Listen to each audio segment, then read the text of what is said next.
My guest today is Paul Nadeau. He's a former hostage negotiator, keynote and TEDx speaker, multi-author and scriptwriter, actor, and life coach. Paul and I dig into a wide array of topics, including how to know if we're being lied to, Paul's acting and scriptwriting career, how to negotiate with a hostage, how to negotiate with someone who wants to take their own life, how to translate hostage negotiation into other areas of life, how to become a more effective salesperson, Paul's time as a peacekeeper in the Middle East and how his life was saved by a terrorist in Iraq, and how to ask and get what you want. I hope you enjoy my conversation with Paul Nadeau.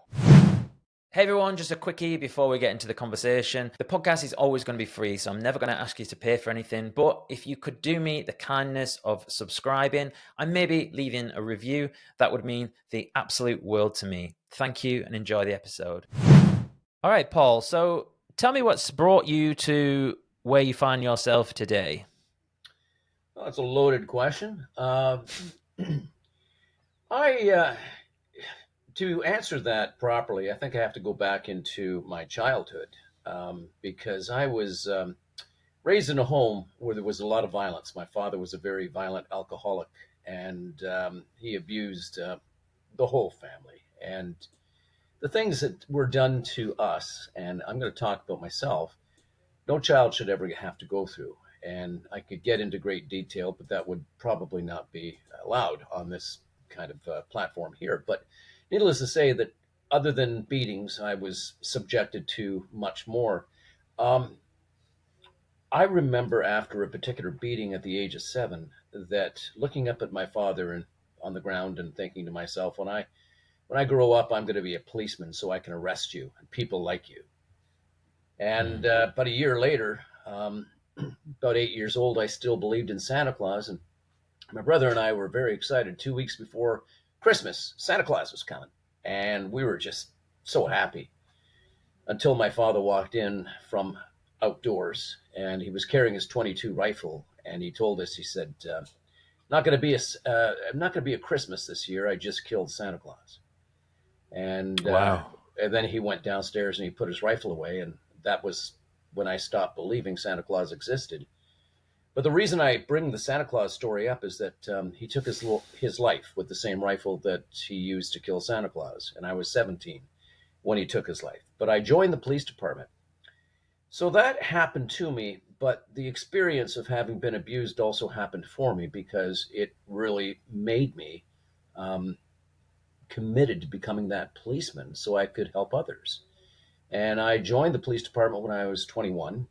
And I had learned from many, many experiences, my father being one of them, but my mother, my beautiful mom, taught me really how to be a communicator, how to speak, how to engage people. At the age of 8, I was on a radio program selling encyclopedias for my mom because she needed money.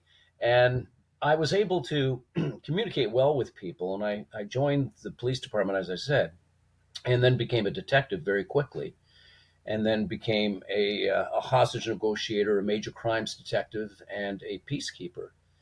And I remained on the police department for 32 years. And my story really reads like a Hollywood blockbuster.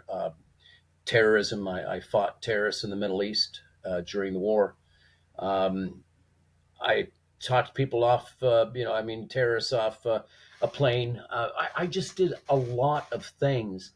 When I left the police department, it wasn't like I was retiring. It was that I was moving on to new opportunities.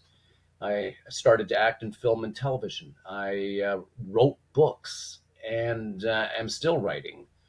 Wrote a movie script. So all these things have led me to where I am now. And the amazing thing is I have no idea where it's going to take me next because whispers come to me. Hey, try this. And I say yes. I say yes to the whispers. And I remember saying no to a whisper with my first book. I said, everybody kept telling me to write this book. And I said, listen, I have no interest whatsoever in writing a book. And found myself actually seated at my desk here a few years ago, and the whisper came into my room. It was almost as though you're talking to me right now. It said, write a book. And I'm talking to this open space saying, no, I'm not going to write a book. I don't want to write a book. Write a book. And that was the whisper. So the next day I picked up a book on how to write a book, and it took me a long time to actually get around to completing it because at first I wasn't a committed writer. And then I decided to be a committed writer and to put 150% into it. And I self published that book after the Whisper had told me to write it. But it was picked up by a major publishing company and it's now all across the world. So the whole point of telling you that is that a series of events in my life have worked out for me and have made me the person I am today. And I'm excited for the next adventure. Have no idea what it's going to be. I wrote a script, and it looks like it's going to be made into a feature movie. So nothing that nothing stops me. Let's put it that way. The only person that stops me is me, and I'm not ready to do that. So that's my story, Jason. Fascinating.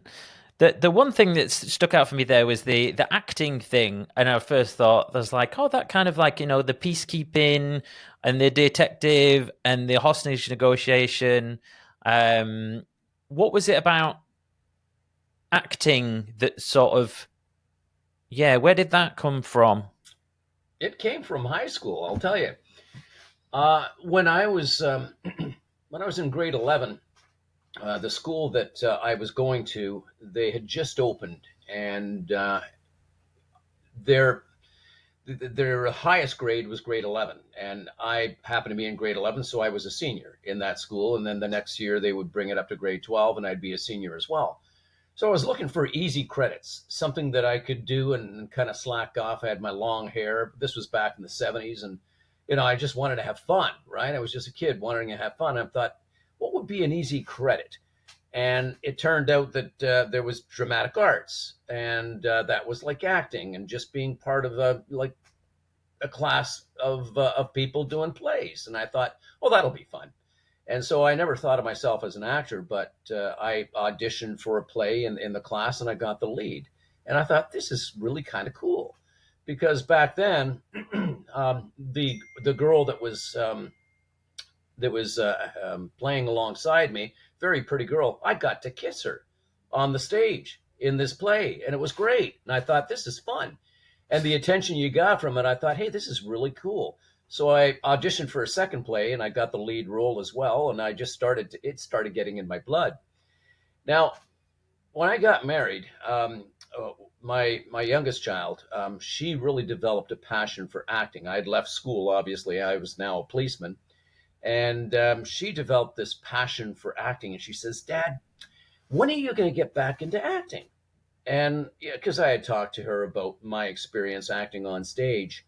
And I said, well, honey, I don't know. Maybe if there's a play that happens, I'll join a play. About a week later, she comes to me and she says, well, they're auditioning at the theater in our town for the Dracula. And, you should go out and you should audition for this. And I'm thinking, oh boy, I'm committed now, right? Because I've been talking to her about acting. Her passion was acting. And I went out and I auditioned for the play, and I actually got the role. And it was a stage play, and I had a fun time, a real fun time. So I started doing community theater. And as it happens, one of the actors in one of the plays that I was in said, I have an agent in Toronto, and it's a film and television agent, and you're pretty good. Well, I should introduce you. And I said, yes. Like I'm really open to the yeses. And so I said, yes, of course. So I went and I met this agent, and he says, you got a really, really good look, man. And yeah, we're going to put you on a roster. And that's how the doors opened. I got a movie, like a part of a movie, and a couple of television appearances and such. And that's how the acting actually got into my blood. So that's how that happened. The doors just seemed Awesome. to open, you know. Love that. So was that after? I'm trying to pinpoint where this is. Is this after your time, doing the peacekeeping and the hostage negotiation? Like, where does that fall? That excuse me, that fell It fell right about the time that I had done the peacekeeping. I was still a hostage negotiator, and I was still on the job. And I was now doing police work, and then coming out to Toronto. I was about an hour away from Toronto, and I was on my time off. I was auditioning in Toronto, and so I was doing two jobs. So I would have the police work, and then I would go and I would do some acting on my days off, or have to take a day off to do the acting. And it came to a point where, after the 31 and a half years on the police department, I was doing a lot of acting, and I kind of said, okay, you know what? I'm of retirement age, and I have another job to go to, this film and television acting, and I think I'm going to move on and just start a new chapter of my life. That's how that transition happened. Right. Yeah, And is there much kidnapping in Canada? not much. Well, you know what? There there likely is, but it's a lot of it is family. Like, a lot of it would be a separated, mother or father, taking their child away from their spouse. As far as I can't tell you what the statistics would be in the human trafficking, kidnapping, that kind of stuff, because I really haven't kept up with that. I've been retired for a few years, so I haven't kept up with that. But I'm certain that there's a lot more than going on that we actually know anything about. And your work, was it mainly domestic then? I was a hostage negotiator. I was negotiating um, with hostage takers who had taken either a hostage. See, in most instances, people don't plan to take a hostage. In most instances, unless they're pirates, or unless they're taking a hostage to sell, or to barter, or some kind of thing.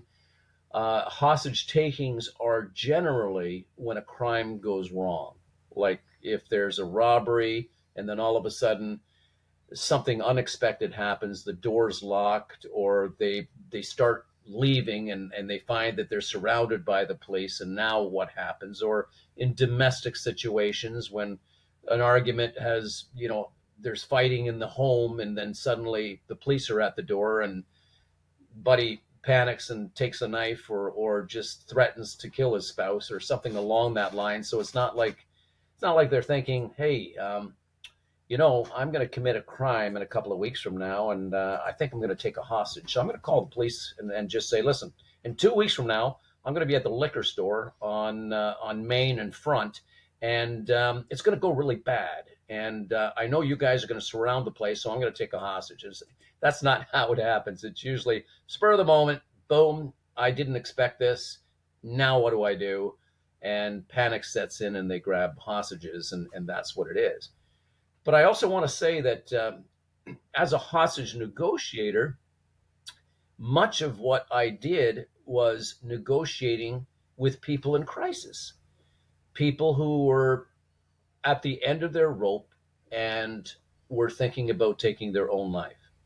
And either we got wind of it because a family member had told us, or sometimes they would pick up the phone and call and say, listen, I'm going to take my life. And it's their last kind of, like, please help me, or I'm going to do this. And so that is 80% of the work that hostage negotiators do, is dealing with people in crisis, people who have decided that they didn't want to carry on in this world.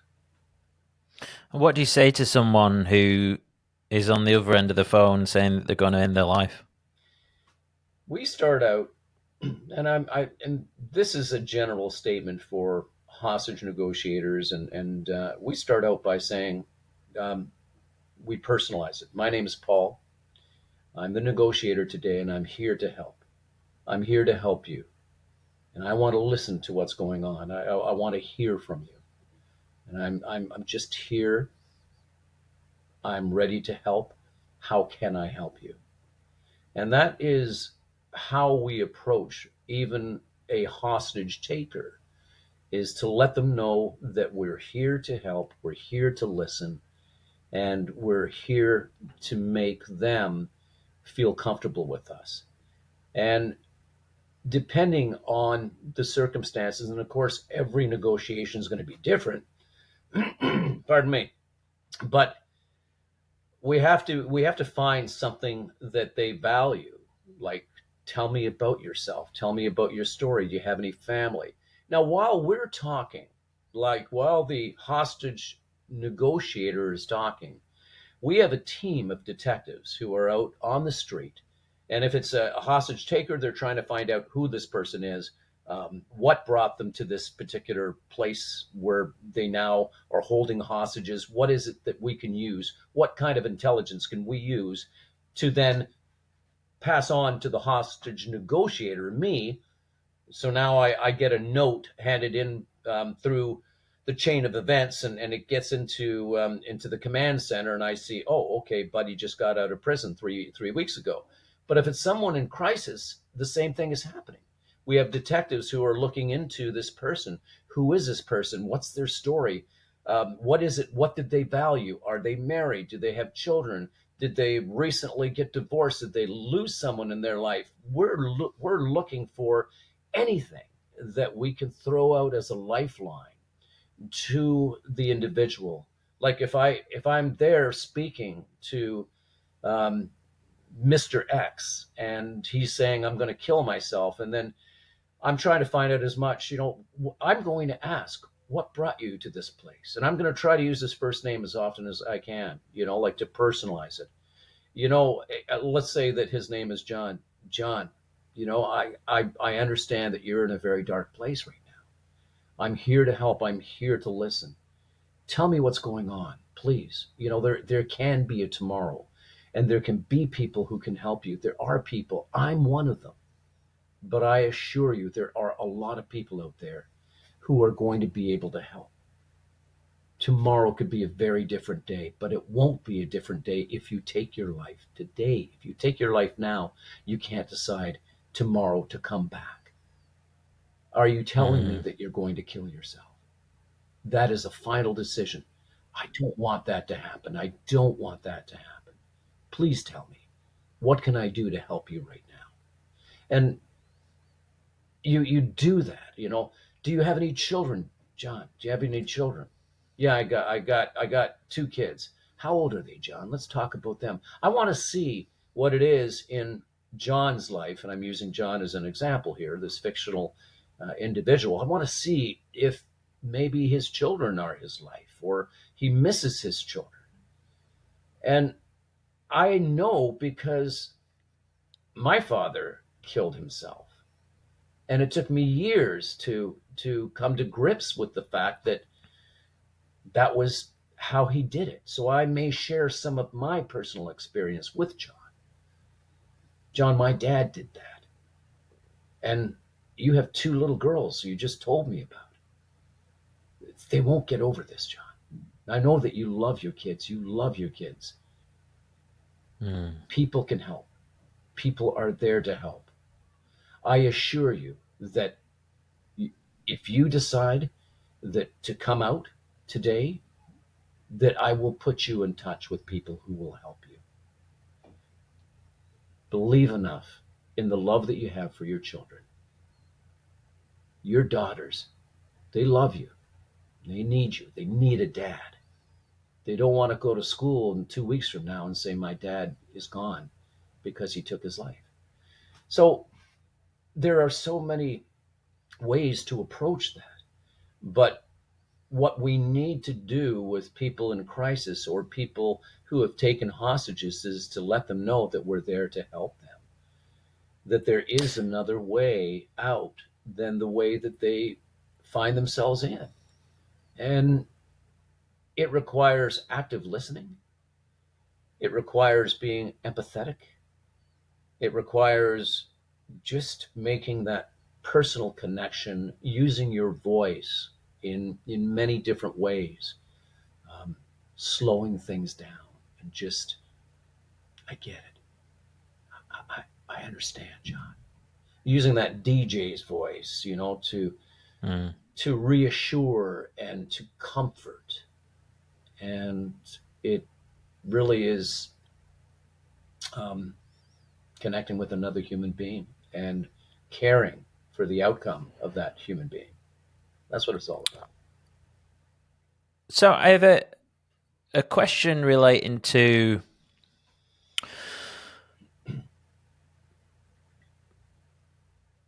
is hostage negotiation in that sphere, is that an act? Because it feel like I'm trying to pass out, like it feels sincere, and I feel like you are being sincere, but at the same time feels like a script. So I'm kind of like, It's not a script, Jason. It's not a yeah. script. If you script things out, people will see that it's a script. And Mm, the moment you lie, like if you have a script and you lie, it's like being a salesperson.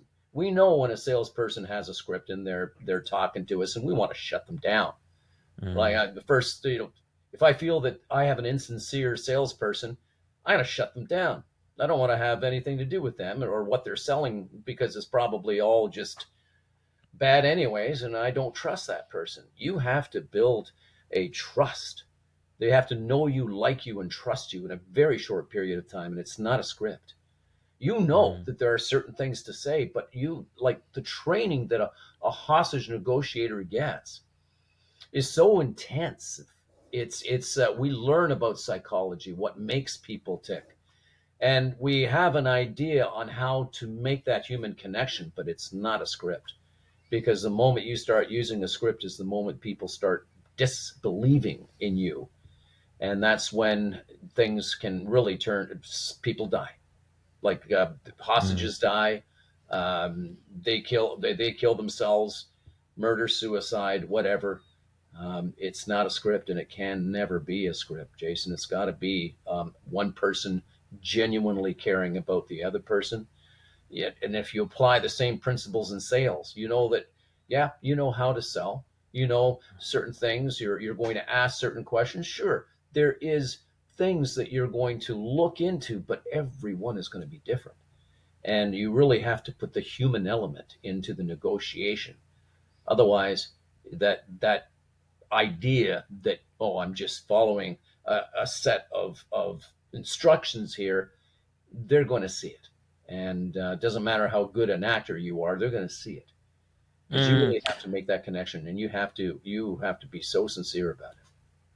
I suppose maybe script was the wrong. I was just thinking about probably the wrong term for it, but it was almost like the tonality as you were doing it was quite mesmerizing because I was finding myself kind of like falling under your spell. Okay, yeah, And yeah. I was like, oh, wow, this is. And then I was like, kind of like, oh, is this an act? So that's why I was kind of like trying to figure that one out. But I suppose what made me, because it was so powerful as well, I could see how if you're the sort of person who ends up in that situation, you've probably had no one that's listened to you or been felt that you've. That's probably the first time they've ever had someone go, "Yeah, I understand, I get it, mate." Right. That must be part of why it's so powerful. And you're right, Jason. There is a way we do have excuse me. Pardon me. We do have a way of speaking. We know when to use that DJ's voice. Sure, that there are ways in which we have been taught, instructed, to be able to use our words and the tone of our voice in the most effective of ways, of course. So, not following a script, but and I understand what you're saying now. To be an effective hostage negotiator, even an effective salesperson, like for example, or a business owner, we know that there are ways in which we can reach the people, our clients, and I could say that a hostage taker or a person in crisis is my client because I need to serve them. I need to really connect with them. How do I do it? I'll choose my words carefully. I'll ask them to tell me what their pain points are. I'll I'll listen. I'll make them, I'll seek first to understand and then to be understood by them. And it's the same principle in any effective type of communication between people. The same the same approach I can use with a significant other of mine. If there's a conflict, then what do I do? Like, it's using your voice, it's listening, it's asking them to open up, it's all these things. So yes, there is a very effective way. I teach this now. I speak globally to big companies on how to negotiate using a hostage negotiator's approach. And that is using your voice. And that is, I've written a book on it. So yes, there is a way to do things that hostage negotiators use, and very effective business people and people in general who understand human nature, they do follow a particular pattern. Yeah. Yeah, it's that whole thing of like I learned a few years ago. As you start to like mature as a like someone who used to talk about themselves or still does talk about himself quite a lot, that by listening to other people, those people find you more interesting than you talking about yourself. Uh, Yes. and it's the same. And actually, I've worked on and off in sales all my life as well. So, and I've always kind of just had a natural style, and my style's probably just chatting to them and listening to them and learning about them. And then that's obviously you're developing this rapport, and that allows you to be more successful and negotiate with them, I guess. That's exactly it. That's exactly it, Jason. When we build that rapport with someone, when we have that connection, and again, the keys are know you, like you, and trust you. When somebody, Mm. we could do that in a very short period of time. But when that happens, that magic, and it is a lot of it is about active listening. It's about asking questions, being curious. What is it that you're dealing with? What is it that you're looking for? Um, what is it that you're struggling with? How can I help you to come up with the right product solution, whatever it is, like in crisis? How can I connect you with someone who's going to help? What is it that I can do? And we just ask these questions, and we assure, like, people need to be assured that they're doing the right thing sometimes. And you, being a salesperson, that once you make the sale, for example, if you sell something, um, hopefully your last line is not, okay, have a nice day. It might be something like, I know you bought this here today and it was a big purchase for you. You made the right choice. Like, this is going to really be good for you. And Mm. if there's anything that you're struggling with, you make sure to come back to me and let me know. But you did the right thing here today. And when people are assured that whatever they've invested in is the right thing, they feel better about the choices that they make. And we did that with people in crisis, or people who are hostage takers. Say, you're making the right decision by coming out. One of the things with a hostage taker too is that once we begin, at first, a hostage taker has the power, right? They're in control. They have the gun. They have the hostages. They're in control. What a hostage negotiator needs to do is to develop that rapport to the point where the power becomes equalized, so to speak, like it's on the same level. And we begin to then negotiate. We're talking about, now, what is it that I can do to help you? And you have another choice here. And at one point, I'm going to ask one of the most important questions, which is, what are you afraid of? Why, like, why are you afraid at this moment? What is it that you're concerned about? And 90% of them will say, Paul, I'm worried that if I step out that door right now, your sniper is going to kill me. That fear has to be reduced or eliminated But I never would have known that if I didn't ask the question, what's preventing you from moving forward? And let's use sales, for example, big purchase. They're almost there. But if you don't ask, what is it that you're worried about? Is there something I haven't covered? Is there something that you're thinking about that you would like to ask me or that you're afraid of?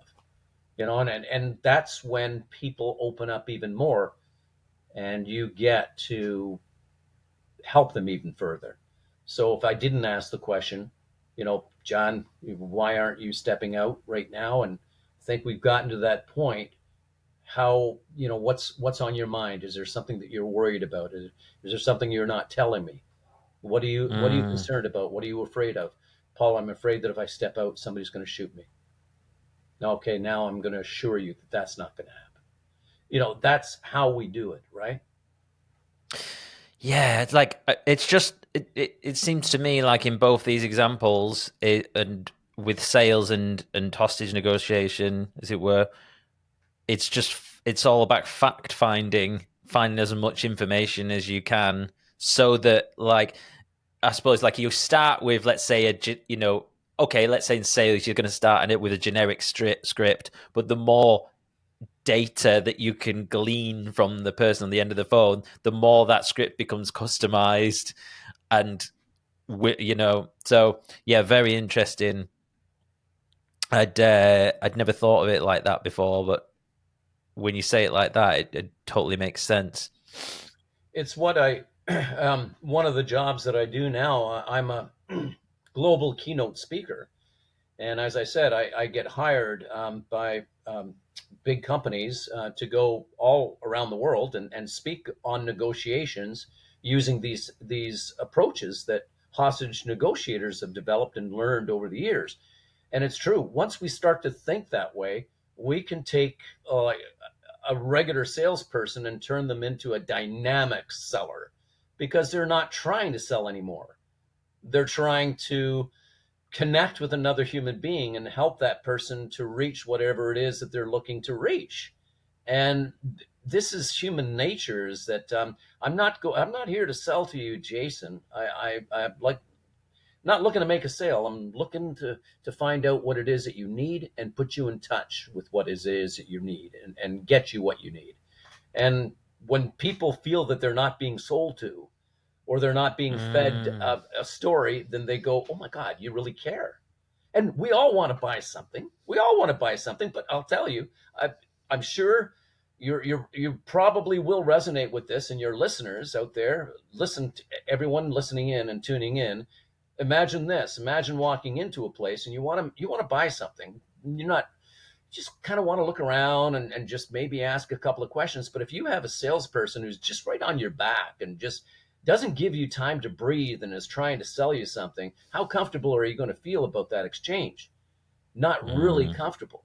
But if they take a genuine interest in you and don't push anything and say, "I'm here if you need anything, I'll be right over here and I'll be happy to answer your questions," and they're not trying to sell to you, you're probably going to go and look at the, I think I'm going to go ask some questions. And still, it's their approach and how genuine they are and how interested they are in making sure that you leave with something that you want and that you're happy to take, you're happy to buy, and they're just going Mm. to help you get there. And it's just taking that interest, Jason. It's just it's so powerful. Yeah, there's like different tiers to sales, isn't there? It's like a lot of people would envisage the top salesperson as the guy that's really pushy and the rest of it. That's the sort of meme that we've seen Mm. portrayed in Hollywood or whatever. But it's actually that's kind of the amateur salesperson, and I was always like, and not to toot my own horn, but it was like when I was selling, it never felt like I was selling because it was just all I was doing was just I was being totally honest. Like, here are the products. I don't know if that one will work for you. Maybe that one. It's up to you. I'm just it would always be just be totally genuine because you can never. it's like that whole truthful thing. If you're always truthful, you've never got anything to hide. It's like, and I think people trust you. So, and what I've always found in my career from that is you might have, the guy that was in the same office as me might get more sales on a daily basis, smaller sales or whatever, but they don't come back. But then I would get the long-term clients, the bigger spenders. That would always be the sort of the trend of things, Yep. because you want to be the guy that they can trust. I like that. And yeah, you should be tooting your own horn. And you're absolutely right. Your approach meant more customers would keep that relationship. We're looking to build a relationship.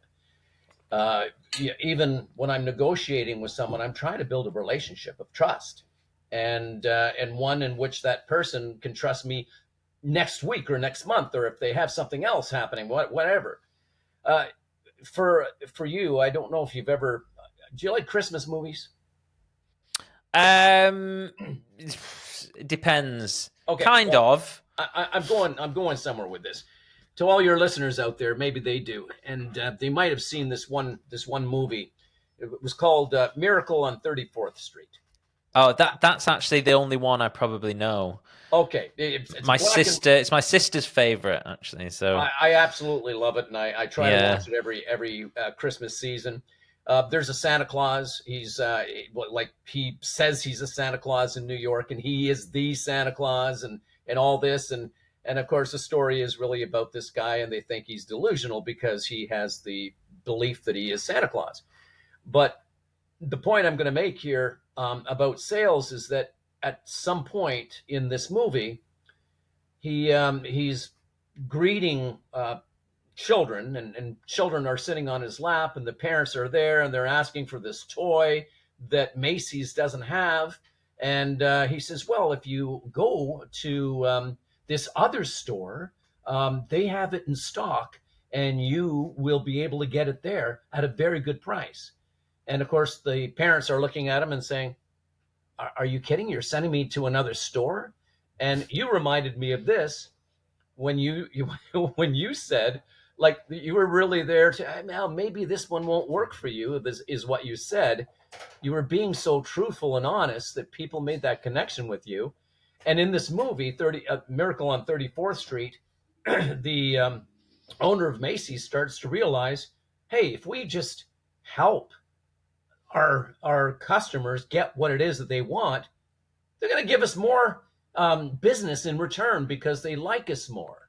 And it's true. It's like, hey, I may not have what you need right now, but I Mm. think I might have somebody in mind that will help you. And it's like sending them off somewhere else, but it doesn't have a negative effect. It has an amazing effect. That Yeah, that's why the product needs to be really good if I was working for someone, because because if I didn't believe in it, I would struggle to sell it. Yeah, That's the downside of, well, it's not a downside for everyone, but it's a downside for, if you're trying to do well at a company and you don't like the product. this is it. Yeah, I wrote about this in my book too. Is that you have to believe in something that your Mm. company has. Otherwise, you're a vacuum salesperson and you don't like the vacuums that you're selling, or you don't believe in the product. You're not going to do well. So leave and go someplace where you will actually believe in the product that you're selling and the service that you're giving. And since we're on the topic of sales, I think it's important for anyone out there who is a salesperson to look at the word sales. Like, let's take a look at the actual word sales. SALES. The S stands for servitude. You're there to serve your client. So think of the word sales, and you will become a better salesperson. S stands for service. How may I help you? How can I be of service to you? What is it that you're looking to accomplish? What is it that you're looking to get? What's your pain point? These are the things, like this sales. I'm here to serve you. That's where the A, asking the open-ended questions, comes in. So S is for service. I'm here to serve. A is for asking those questions. What are you dealing with? What is it that you're looking? What are your pain points? What is it that you're looking to accomplish? What visions do you have? What do you want? The L is for listening, to really be an active listener. Like I'm going to listen. Yes, okay. The E is for empathizing. I get it. I understand. Yes. All right. Yes, I know where you're going with this. And the final letter in the sales acronym will be for just summarizing what it is that they said. So if I understand you correctly, Jason, what you're looking to get is X, Y, and Z on this kind of budget. Is there anything that I've missed in that? Is that what you're looking for? And I'll tell you, when you use these very simple principles of service, asking questions, listening, empathizing, and summarizing, it applies not only to sales, it applies to life, it applies to the things that we want to get. Just I want to help you get to where you want to be. I want to ask you questions so that I understand you better. I want to listen to you. I want to feel what it is that you're feeling so that I can connect you with the right things. And I'm going to make sure that I don't have it wrong. So please, if I get you correctly, what you're looking to accomplish is X, Y, and Z. I use this. I was a professional interrogator. I used to interrogate criminals, murderers, rapists, all that kind of stuff. I was good at it. I got 8 out of 10 bad people to confess to me because I had a way. Again, we talked about this in the tone of voice, just the interest in trying to get. Most people will want to share even their what they did wrong, because if you're not judging them and you're there to listen, they want to unload on someone. They really do. But if I got a confession from or when, not if, but when I got a confession from the criminals, I wanted to make sure that I understood completely what it is that they would say, that they told me.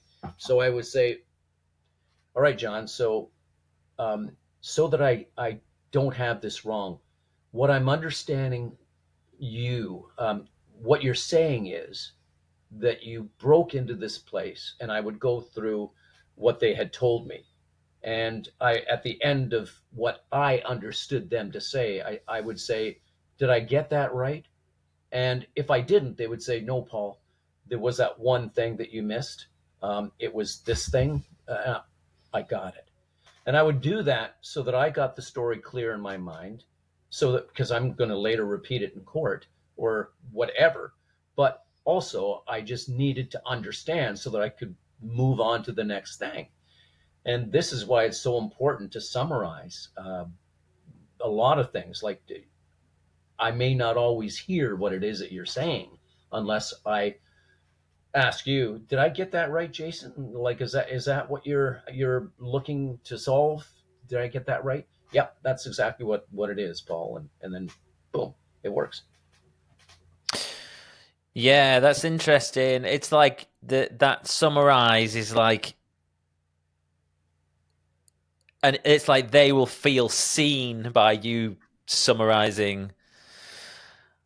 And what's interesting is now I'm in this kind of infinity window of like looking at this situation, and that's what I do when I'm having a good podcast conversation.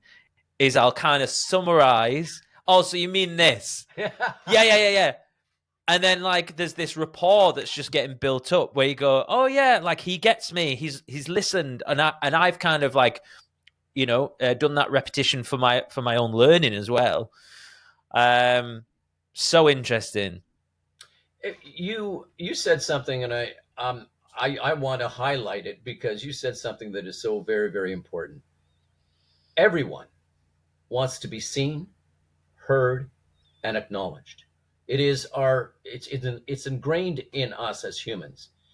And when we're not seen, and when we're not heard, when we're not validated, whatever it is when we either die inside, or we take our own lives, or we hear of these first person shooters who go into schools and such. Those are the people who were never seen. Those are the people who were never acknowledged. Those are the people who fell through the cracks. And there's this need for us to be so. So if you're not listening to me now, if you're not listening to me, I'm going to show you. I'll show you, and then they will be seen and heard because they were ignored for most of their life, or people just didn't pay attention to them. And we see that all the time. We see people withdraw from society. We see all these things when they're not seen, heard, acknowledged. Um, we need this. We need people. We need connection. We need to be told every once in a while, hey, you know what? I see you. I see you. You're doing amazing. We just think of a genuine compliment that you get, Jason. Like somebody gives you a genuine compliment. How good do you feel about that?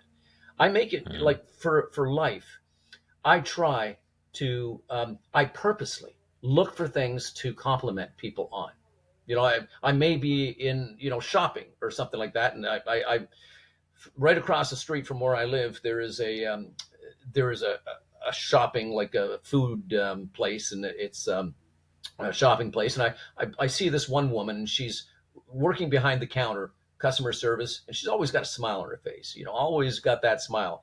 And I noticed this, and she's just a sweet little woman.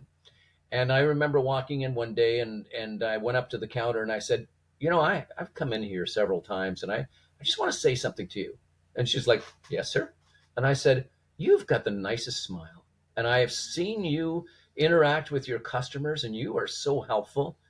I hope that your bosses recognize that. I think you're just amazing. And I left.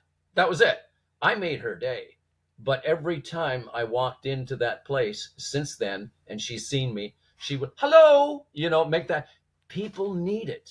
People need that acknowledgement. And so when you said that, you saw that people need that, man. It's just, and this is why listening and asking someone to tell you their story is so powerful in negotiations, in sales, in life, with your friends, your family, your spouse, whoever it is. Listening to them, man, it makes all the difference. It really does. Yeah, and I feel like these days, with the kind of retreat from community that we seem to be doing, I think it's probably more effective than ever if you're able to listen to someone, make them feel seen, and the rest of it, because maybe we're having less of those sort of encounters. So, when it does happen, I mean, I've had it myself when, quite often I spend a lot of time working from home. And I live alone, so I won't see anyone. And sometimes I don't know, I might go to the shop, or I can't think of an example or whatever, and someone could just say something like kind of nice, and I'm like, oh, like, and it feels so good. Yeah. Because I'm so like thirsty for like this connection, and I'm sure there'll be so many people who'll feel exactly the same.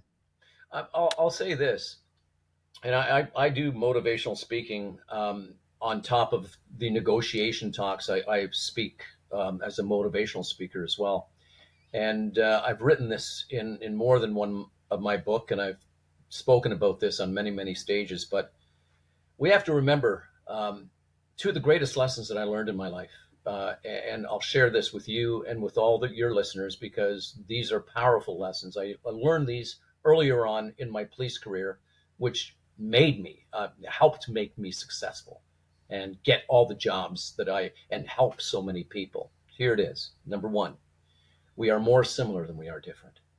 We all laugh, love, and bleed in the same way. We may have different skin color, different religions, have been born in different places, but we all have the same experiences, different experiences, but the same mind. Kind of like, we have people that we love, we have things that we want to accomplish, we have fears, we have whatever. So we think very much alike because we're human. It's just so to understand that we are more similar than we are different means when I'm talking to you, Jason, I'm talking to someone very similar to me. So I know that you're struggling with something.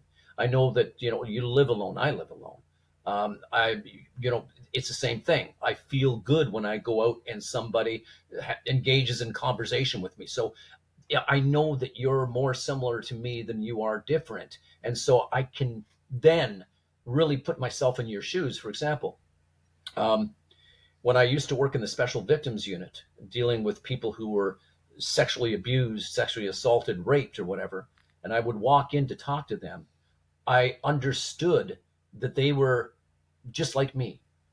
So I would ask myself, what would I feel like having a male detective walking into the room to ask me about this horrific event, this thing that happened to me, this brutal attack?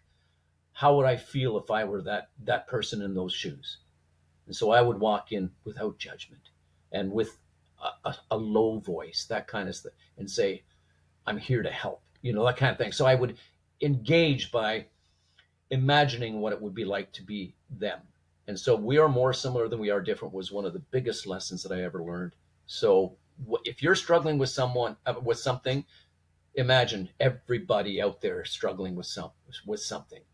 And if we're there to offer a kind word or to ask, hey, how are you living? Not how are you doing? How are you living? How are things going, man? Like really showing that interest. It's amazing.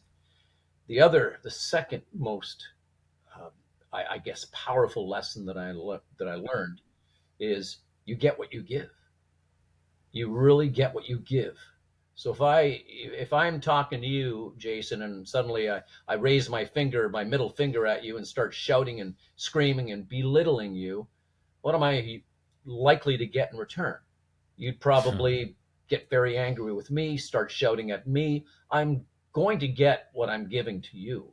But if I give you dignity and respect, then if I give you that I'm here to help, you're likely going to treat me in the same way. It's this approach that saved my life in the Middle East when I was about to be killed by terrorists. A terrorist saved my life. And it was because of the way in which I had treated him on an earlier occasion. And I am a believer that I am alive. I am alive here today because a terrorist saved my life. I was going to be killed. My partner and I, during the war, were going to be killed. And one man stepped in and said, not this guy. And so he let both my partner and I leave. Well, we were beaten.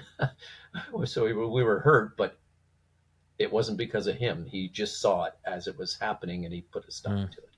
So, man, Tell me about that story. But was it Iraq you were in? I was just outside of Iraq during the war.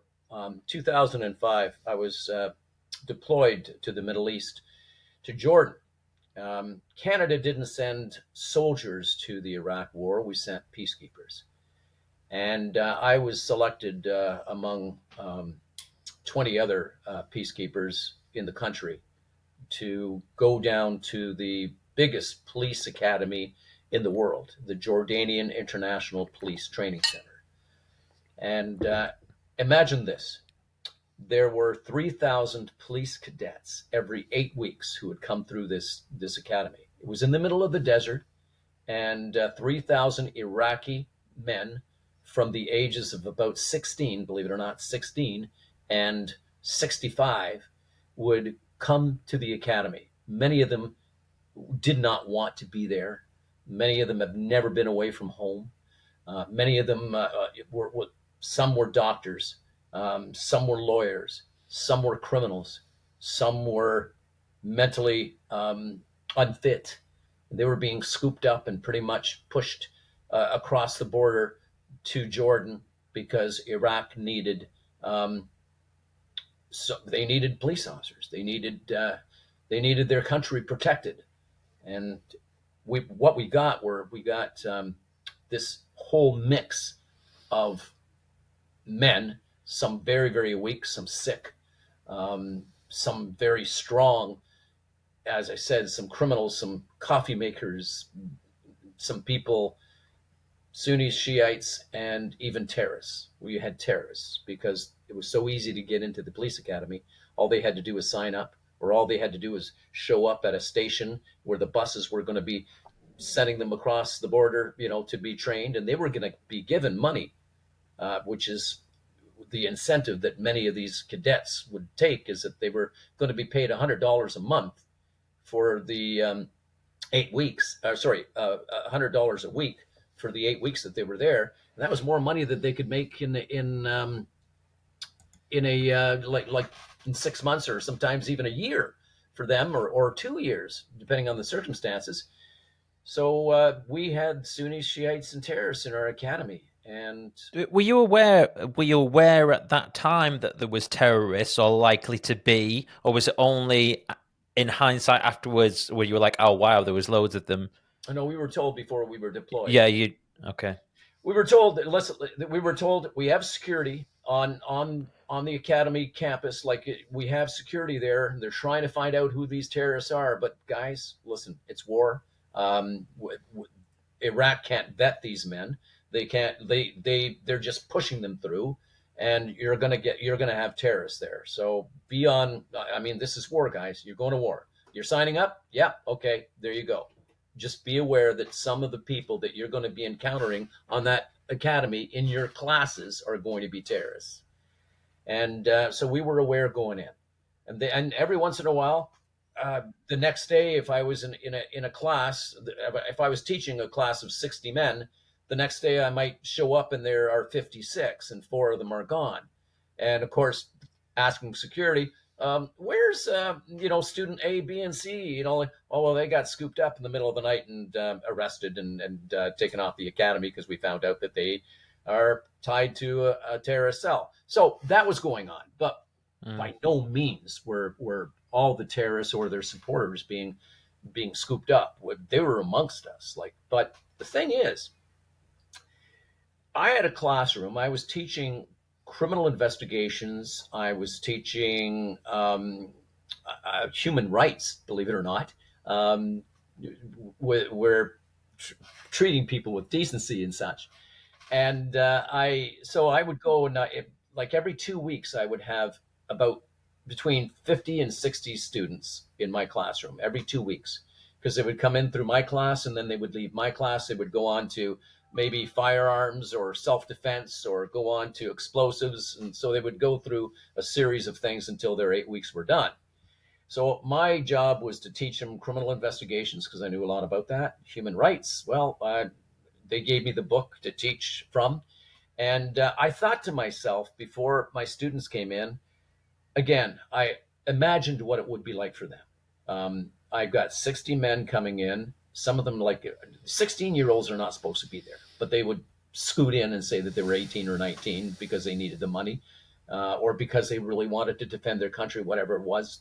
And I imagined, okay, so I've got these 60 men. Some of them have never been away from home for even one day, so they're going to be lonely. They're going to be heartbroken. They're very family connected, and like there's going to be so much. Like, imagine me going to a classroom because my country is at war, my family is at risk. I'm afraid. I don't want to be away from them, and here I am in this classroom, and I got some guy going to teach me. I don't want to be here, but so how am I going to treat this person? Like, I'm thinking all these things. What is it that I want to do to get through to them? And so what I would do, Jason, is I decided I was gonna do this. I did some acting. Remember, I told you I did some acting, and I said, but I was genuinely, again, sincere about how I was going to treat all these men, these Sunnis, these Shiites, these terrorists. Like, everyone I was going to treat with dignity and respect. And I would say this: I had a translator too, because it was Arabic, and I had a translator. And I told my translator, I said, listen, if I happen to jump on a table to make a point, and I'm raising my fists and doing all kinds of stuff, I want you doing the same thing. You mimic me, okay? Okay, all right, good. So when they all came and sat down, I said, and my translator would say it as well. I said, I am here to share my experiences with you and my knowledge with you. And I'm not here to tell you anything. I'm here to share with you. It's an honor for me to be here. It's a privilege for me to be here. And I really want to help each and every one of you. And I'm here to treat you with dignity and respect. And I would expect the same thing from each and every one of you. And I'm going to make this classroom informative, and I'm going to try to make it fun. I'm going to share some of my stories, and I'm going to ask you all to share some of yours. So in the next 2 weeks, let's have fun, let's work together, and let's make this a positive experience. And my name is Paul, and I want to get to know each and every one of you. That's how I would start it. And I maintained that.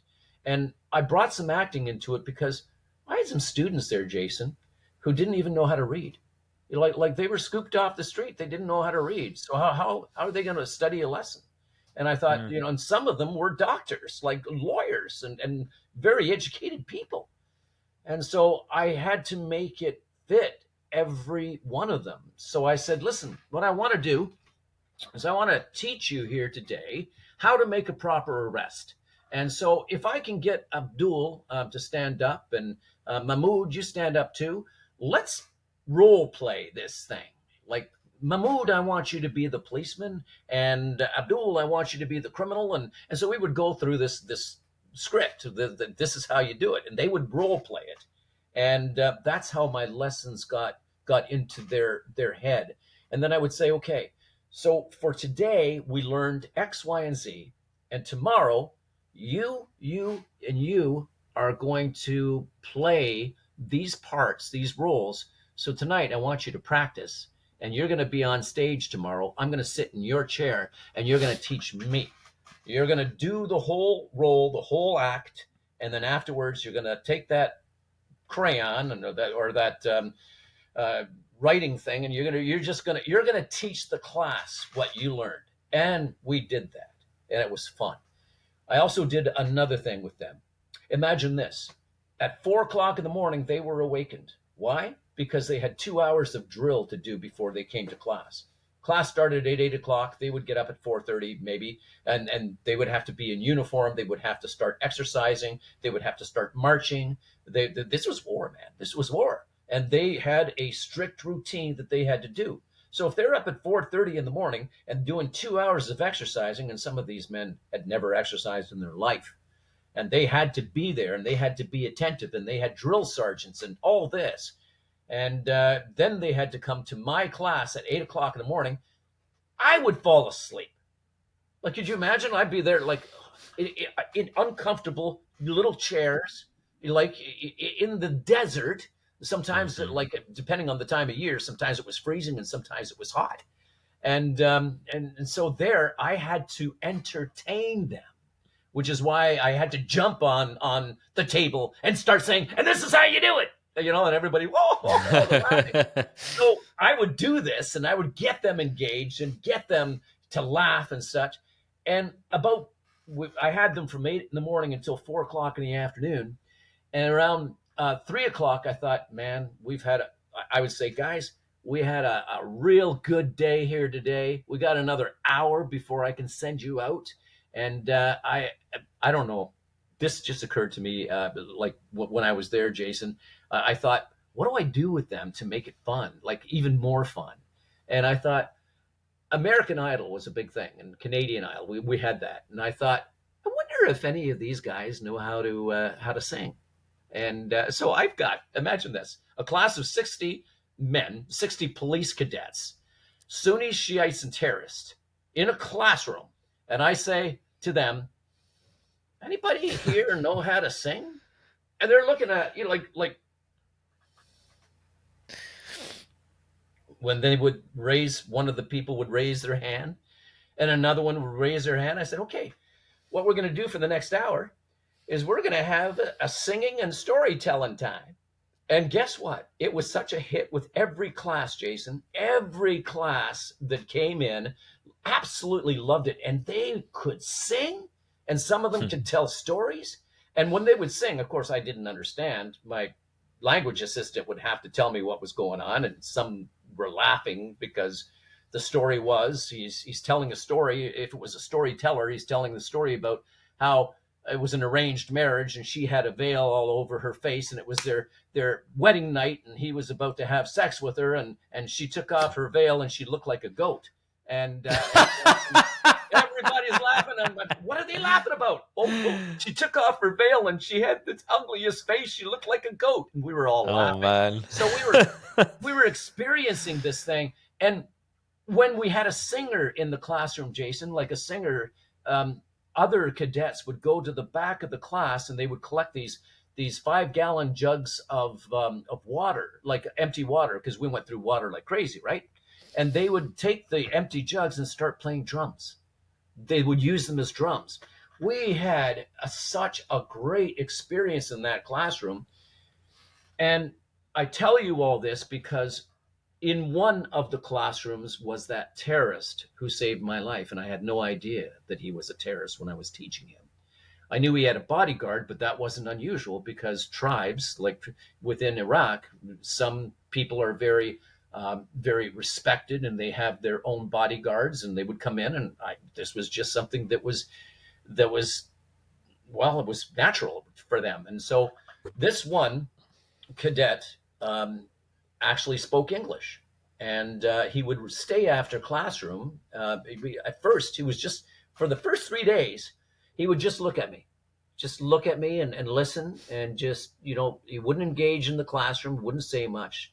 After about 3 days, he stayed after class, and that's when I realized he could speak English. And he said, "Mr. Paul, what do you think about this war?" And he would start asking me questions. So we sat and we had coffee, and we developed this little relationship. Now, I had no idea he was a terrorist. Had no idea that he actually had a say in who was going to die. I only found that out a few weeks later, after he had left my classroom, and I was walking through I had left the teaching,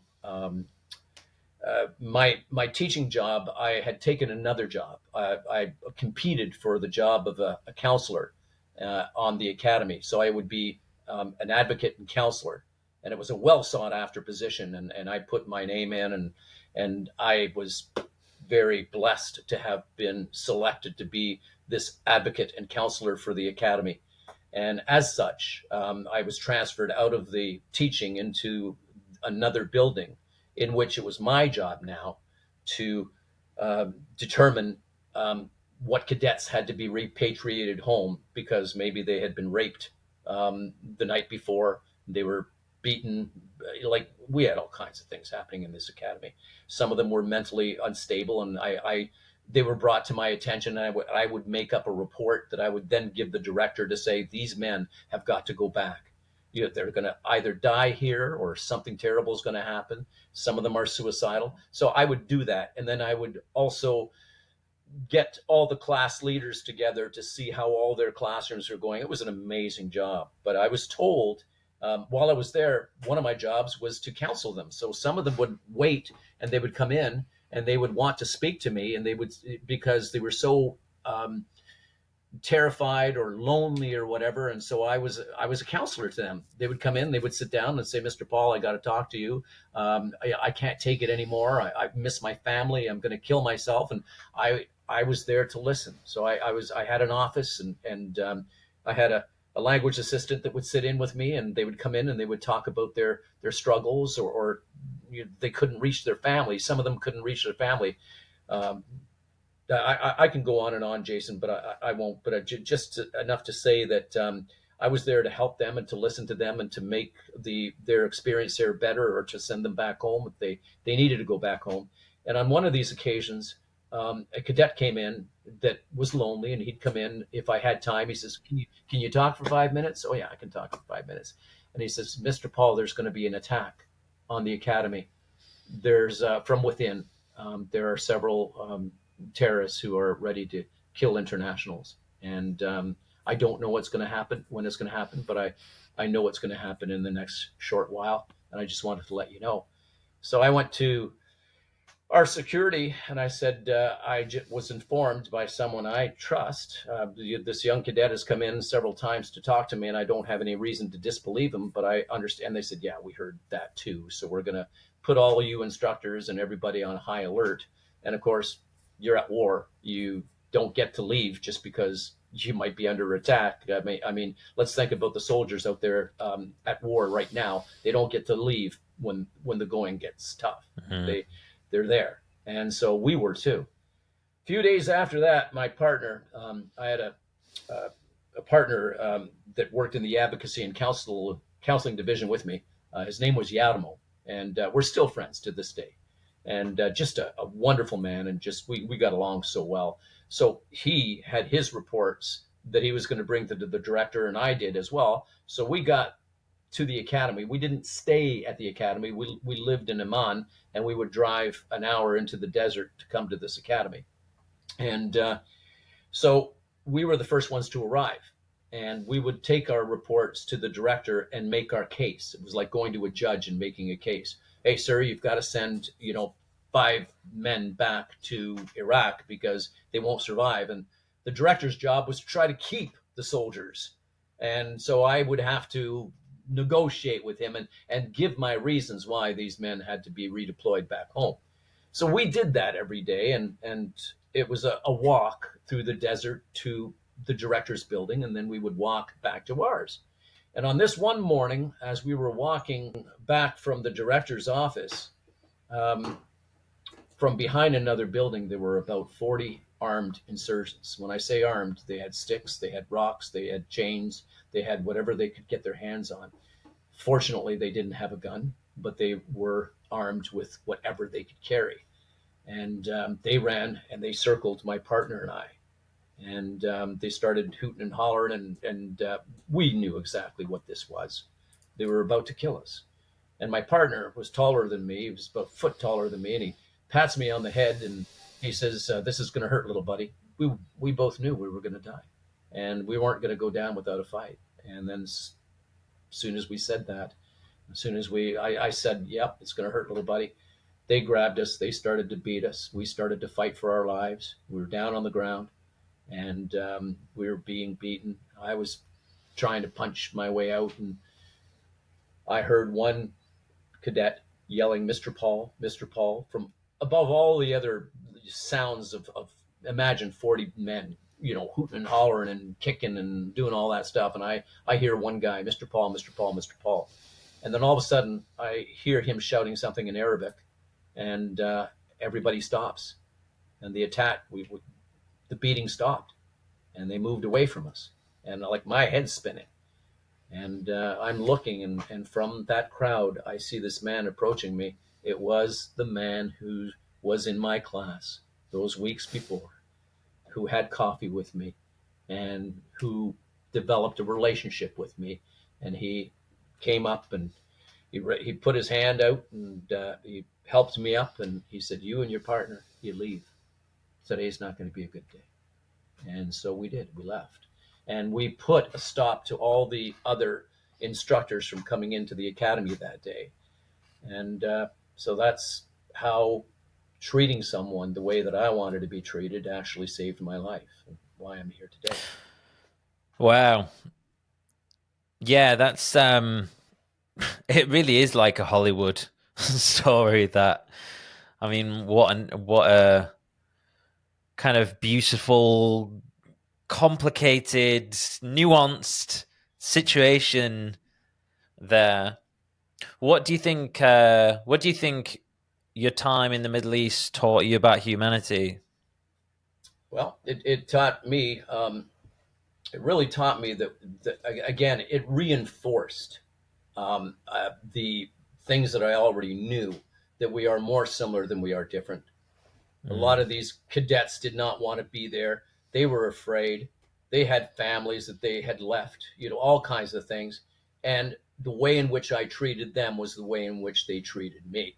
So it reinforced those things. It also taught me that we can get through things together. And it doesn't matter if you're warring sides. Like I had Sunnis, Shiites, and terrorists laughing and singing in my classroom. Come on. I had these men drop their hatred. Like the Sunnis didn't like the Shiites didn't like the Sunnis, and we had terrorists. So talk about a little mix of people in one place that drop all their hatred towards one another and start singing and telling stories and getting along. They weren't getting along in their other classrooms. They kept saying, your classroom is so different. Mr. Paul, the other instructors, Some of them call us names. Some of us are like are hitting us. Some of them are doing this because, well, it was right after 9/11. A lot of American instructors hated anyone to do with the Middle East, and Mm. as a result and a consequence, they would treat these cadets as though they were responsible for the attack of 9/11, and they were being treated like animals. And they didn't get that in my classroom. And so it taught me that, man, we can really break down the walls that separate us if we only start to see one another, to listen to one another, to engage with one another. That's what it taught me. And I think I told you at the very beginning of our talk that I've written books, but I also wrote a script, a movie script, and I wrote this story as a movie script, and it looks like it's going to be made into a feature movie. It's got a lot of attention, and I have a very accomplished Canadian actor. He's very well known, who wants to play the lead role. I have another actor, a very accomplished American actor that people recognize, who wants to play in the movie.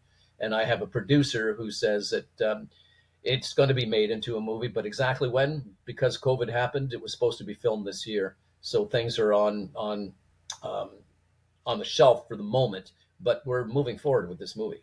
So, and it is a movie that needs to be told, especially now with the conflict across the world. Why not have a story that really talks about humanity being one, and Mm. us, reaching out and making things better for everybody. Yeah, I'll look out for that. You'll have to let me know when it gets published. How do we know if someone's lying to us? Mm, yeah, it's a very good question. Okay. Well, there's a there's a number of different ways to dissect what people say. We we use different means of communication. We use words, we use the tone of our voice, and we use our body language. So our words, our tone of voice, and our body language should be working all in sync with what we're saying. And we have to be paying attention to the words that are being used, to how their body is communicating that message, and what the tone of their voice is.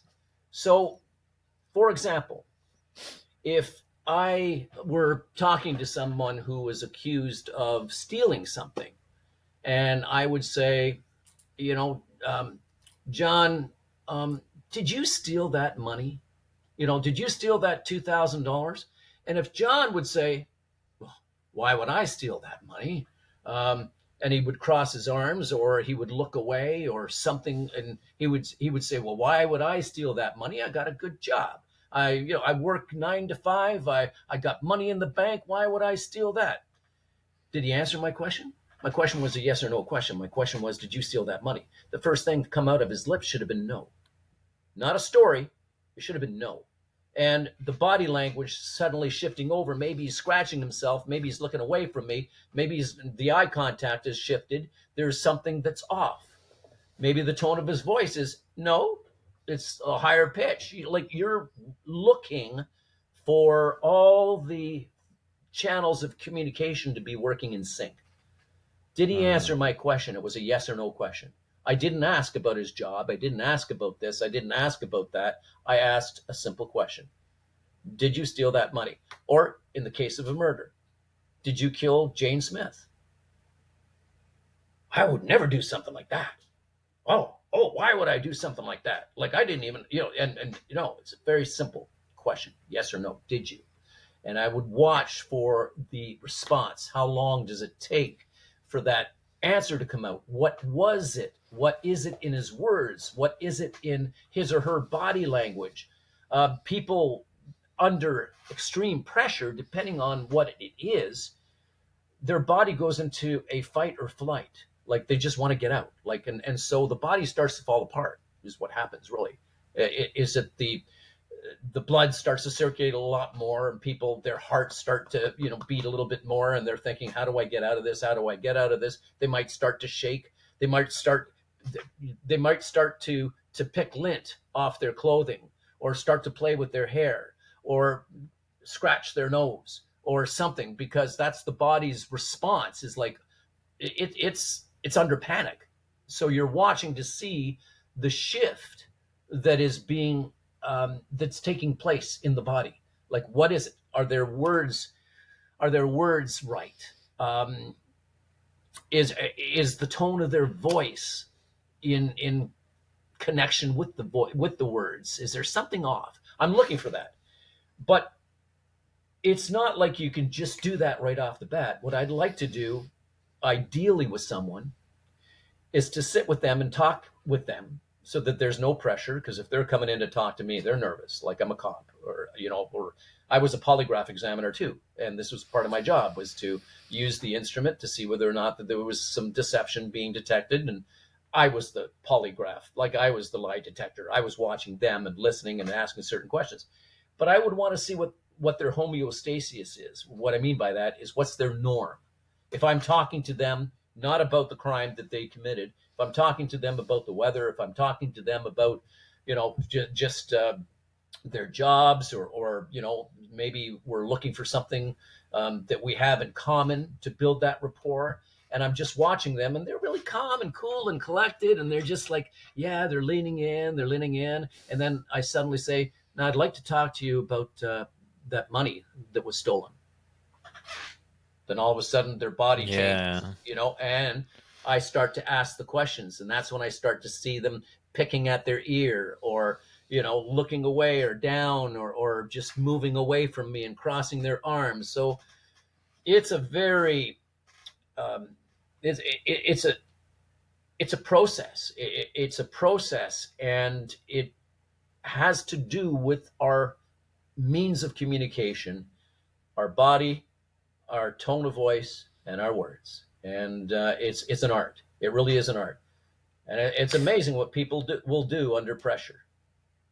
Yeah, it makes me think, like, if I was in a situation whereby I maybe thought someone was being dishonest with me, maybe my own lack of sort of self-confidence about, like, am I making this up? Like, trusting my own intuition. I might go into a conversation and I might skirt around the problem, making chit chat, because of that's my insecurity. But actually, that's a good way to then sort of tee them up, to have the chit chat, see them comfortable before you deliver the question, Mm. to then notice the shift. Yeah, very interesting. Thankfully, I don't have anyone I need to use that on. Well, we all lie. I mean, we all lie every day. Most of us, but if not everybody, unless you're not talking to anybody, and maybe you're lying to yourself. You're telling yourself lies. But everybody lies, white lies, they call them. Like, oh, hey, am I fat in this dress? No, honey, Yeah. no, you look really good in that dress. And you're like, it's just, it's a way of avoiding conflict sometimes, or just trying to get along, where if we were 100% honest, it could hurt a lot of people's feelings, right?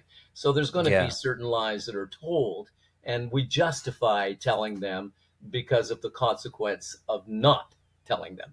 And so but the bigger lies, those are the ones that we need to really kind of plan to ask, and just want for. Deception, isn't it? That's what you're looking for. Yeah, yeah, yeah. Your latest book, Damn It, Just Ask. Mm-hmm. Why this book? Yeah, it's not my latest, but Apologies, damages. I thought it was. No, I wrote My another one. research has been off there. Yeah, I know, I wrote another one since then. But damages ask is for business people and everyone. Actually, it's for everyone. It teaches people how to get more out of life, how to ask. And damn it, just ask. Many of us don't ask for the things that we want and the things that we deserve. My book helps people get over the fear of asking.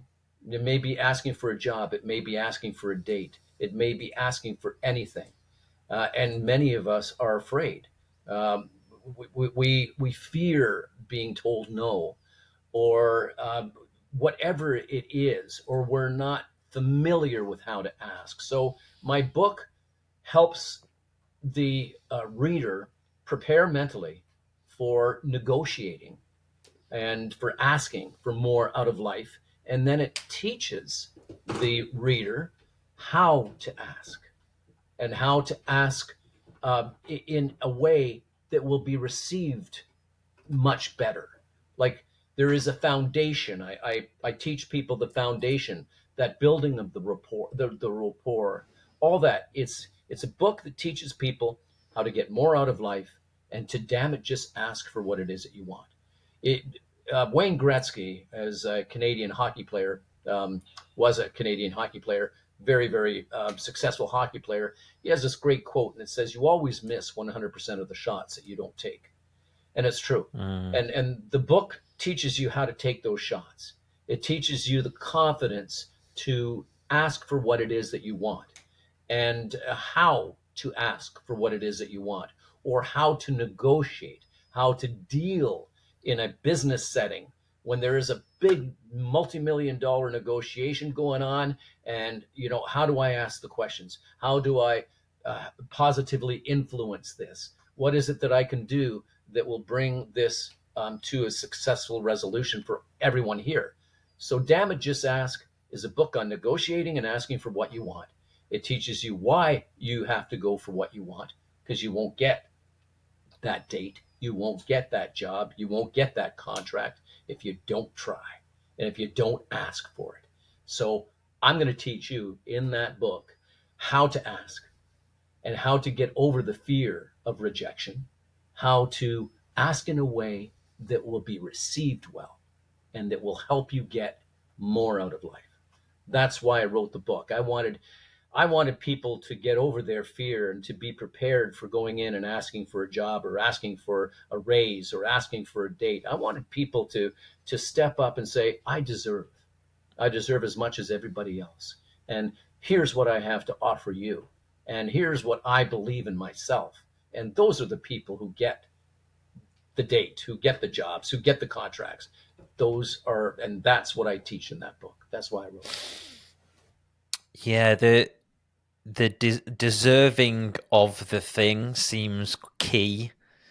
Yep. Like, I was thinking about it then, and I've always been very good at asking for stuff, like in the business world. Employers always been very good at that. Maybe not the best at asking girls out. Or, don't get me wrong, I've done plenty of it, but I was trying to look at the differences between some of my friends maybe who would just never think of asking the boss for X, Y, and Z. Whereas I'd be like, just ask him, it just seems natural to me. But then, and I was thinking, okay, well, why is that? Yeah, it's that self-belief that you actually deserve it. Sounds like a key thing to. It is, and it's asking in such a way that people don't feel threatened. That they don't feel. For example, one way of getting people to maybe to say yes, and we're looking for a yes, right? One of the ways to do that is to start maybe the conversation off with, Jason, I'm going to ask you something. I'm going to ask you for a big favor here today, but I want you to know that you can say no. Please don't feel any pressure whatsoever. If you want to say no, you just say no to me. It's okay. But I'm just going to ask, and please feel free to say no. And then I ask you, what's that done? Pressure's taken off of you. Yeah, and you're almost, for some reason, there's this instinct to want to pass it back over the net the opposite way. I don't know. There was something by you saying that was like, well, I might say yes. I mean, do you know what I mean? Like, you don't know me. I Yeah. don't know. Like, there was something going on there that I was trying to think about, like how I'm going to respond. You're like, oh yeah, I'm not a bad guy, or do you know, like Right. it's like some sort of negative, like polarization that's going on there that's kind of pulling you to the other way. The Cool. I have a story for that, Jason. This approach that I teach, and I also talk about it in the book, is that after I had written my script, and the my agent and producer, the producer of the movie, she is going to be the one. She says, "Well, we need a pretty big actor, to play the lead." And we happen to be talking about this one Canadian actor who's very, very popular. And she says, "Well, if we could get someone like him, wouldn't that be great?" And I said, "Well, leave it with me."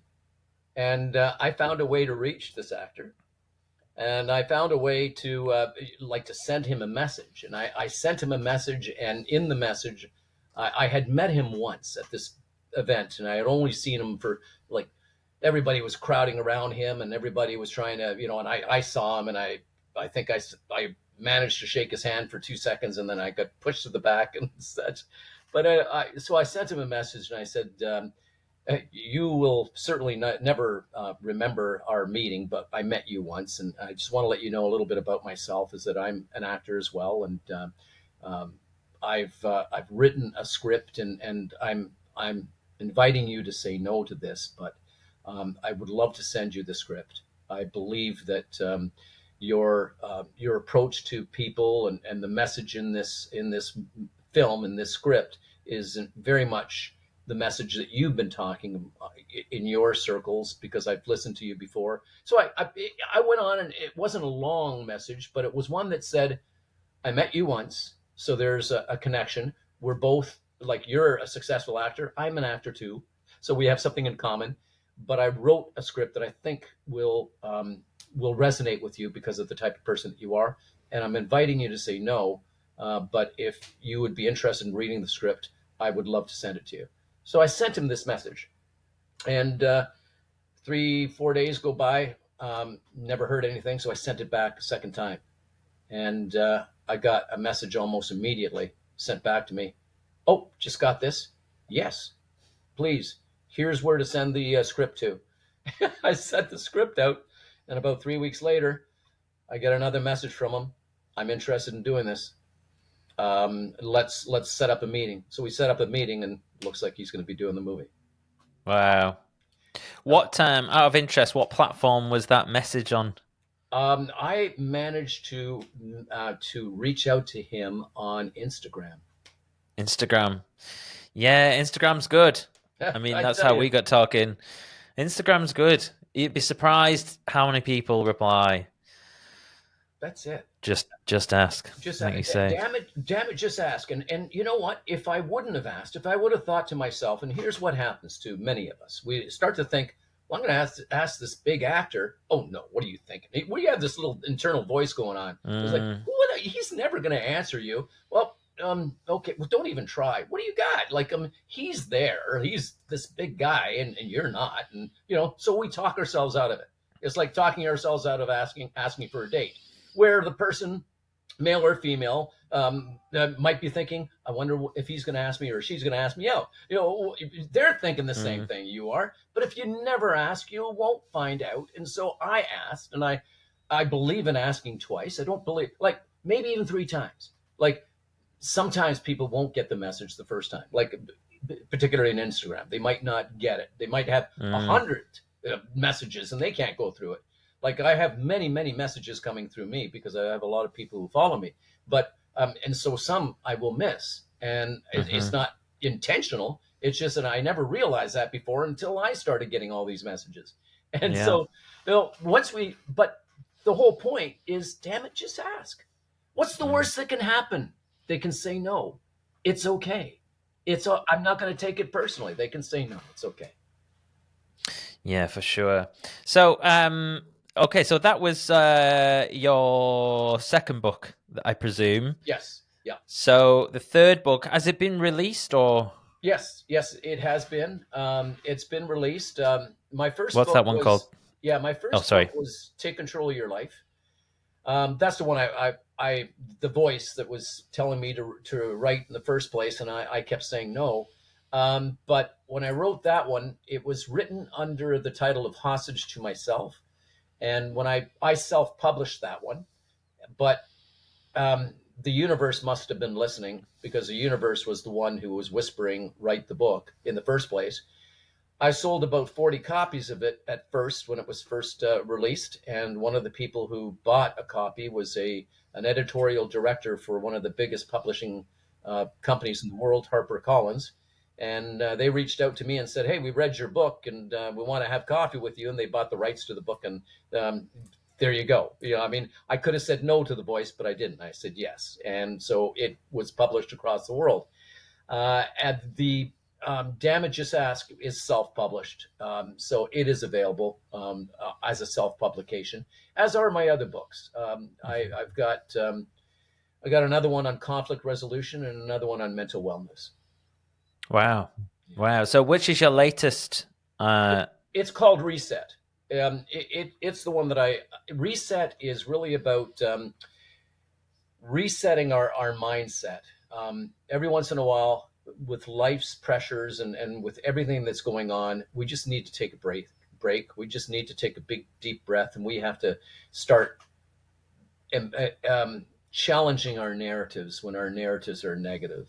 And reset is how to do that. It's like I compare it almost to a phone that's not working well, or maybe your laptop or your computer's not working well, and sometimes all you need to do is unplug it and replug it in, and the circuits start working better and that kind of stuff. So I start to talk about this is what we have to do in life sometimes, is we have to take a step back and just take a look at it and say, all right, how do I reset myself? What is it? What kind of things must I be doing to get my frame of mind in a positive place? And I talk about different ways and therapies in which to do that, how to reset. Every once in a while, take that break, take that deep breath, imagine your narrative, and do what is required to be done.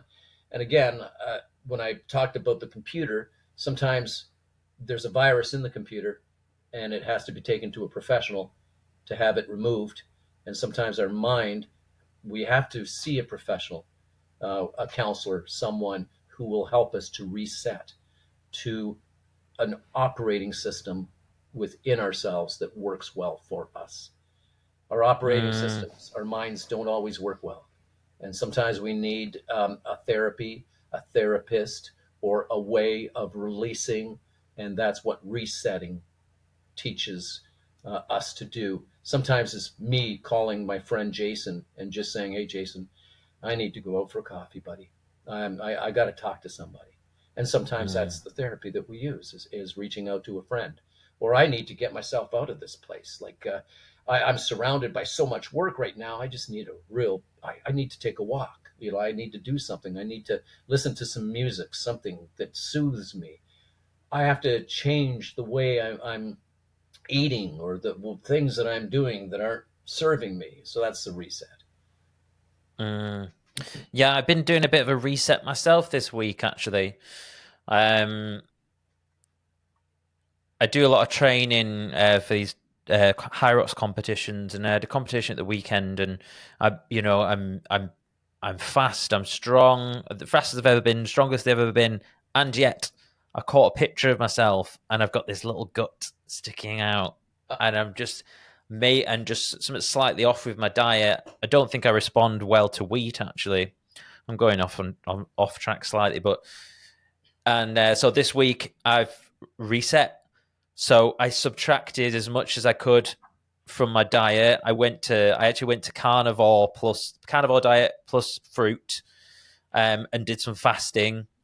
And like literally 4 days in, like I've totally reduced all the inflammation. Like I feel better. And yeah, it's so important sometimes just to clear the decks before you start to reintroduce. So my plan is next week I'll start to reintroduce some fibrous vegetables, stuff like that, and just kind of bring it back up.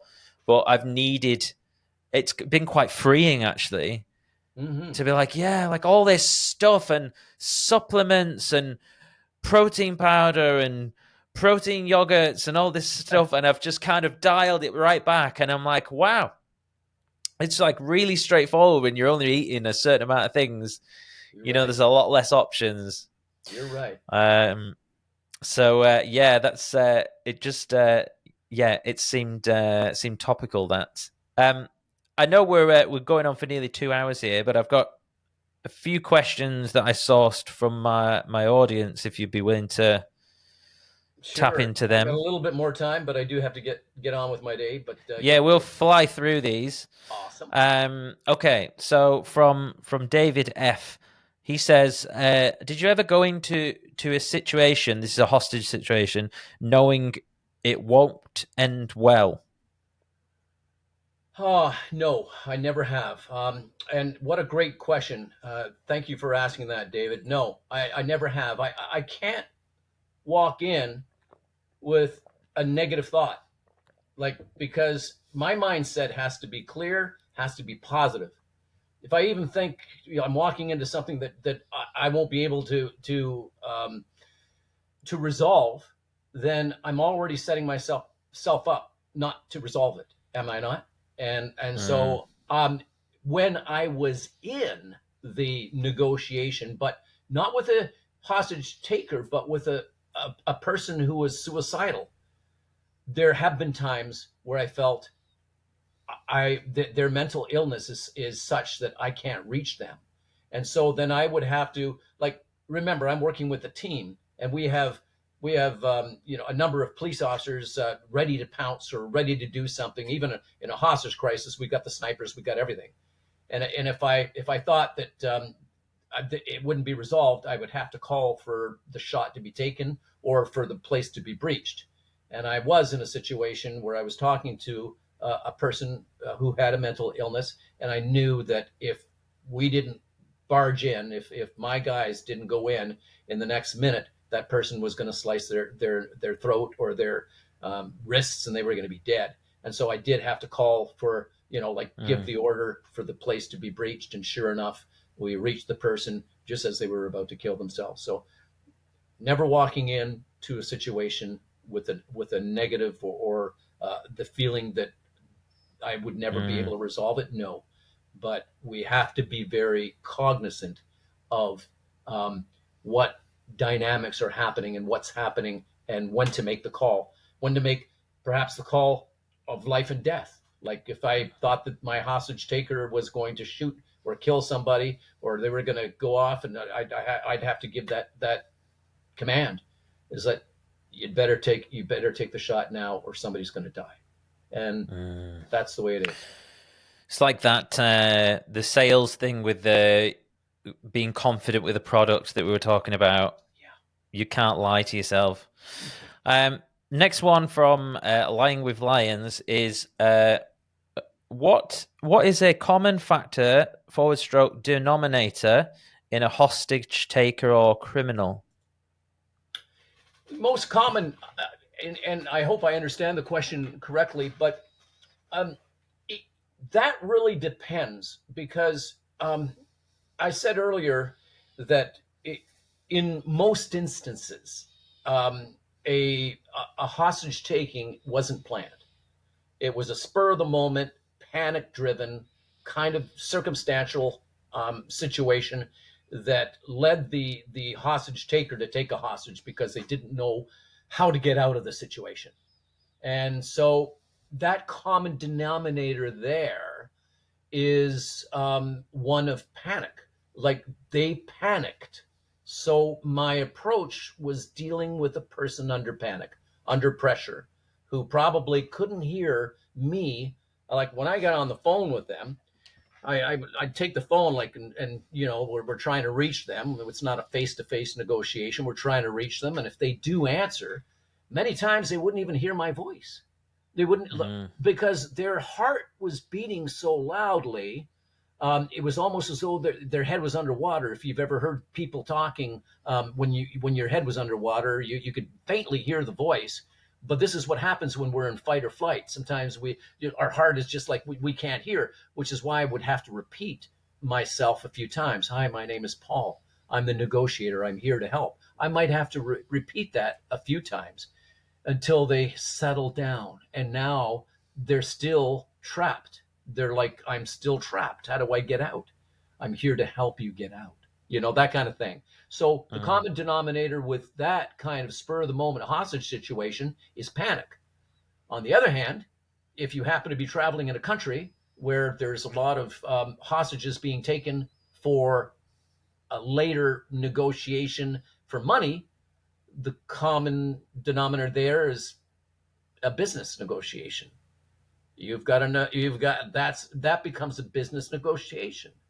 And so different negotiations have different things. If it's religiously motivated, taking someone to make a point, there are so many dynamics. So what a great question, though. And that hasn't been asked of me, but every negotiation, depending on the circumstance, has a different denominator.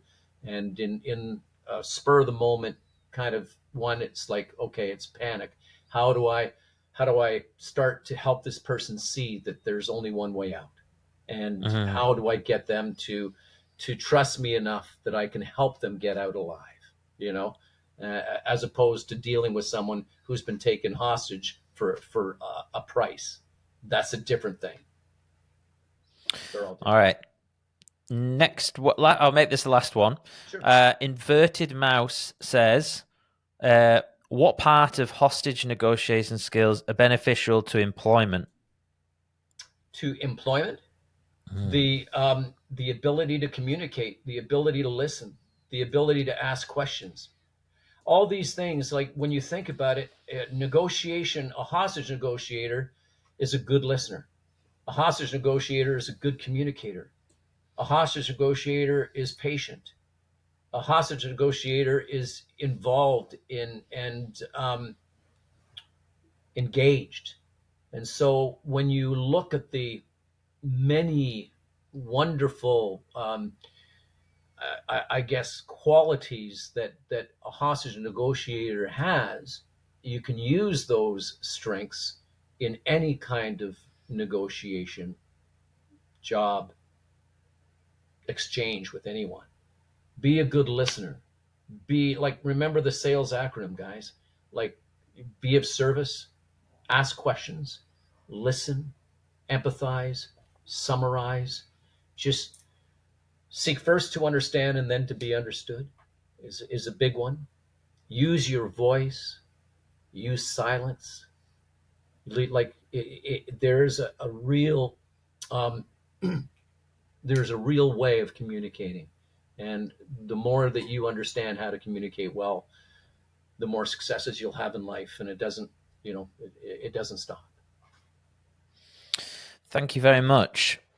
Well, we shall wrap things up. Would you care to tell me your future projects, plans on the horizon, other than the film? I took a break off acting a while back. I was writing my books. I was doing a lot of speaking, and I took a little bit of a break off film and television. And I just recently got back into it about 4 months ago.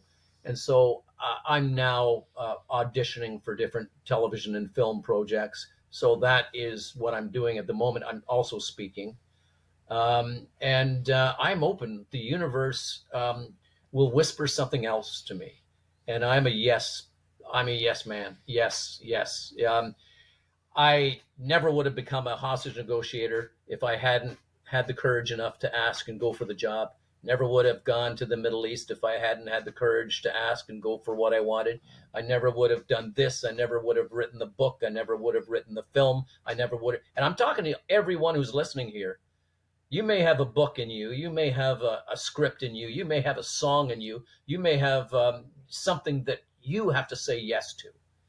And guess what? If you don't say yes, it'll never get done.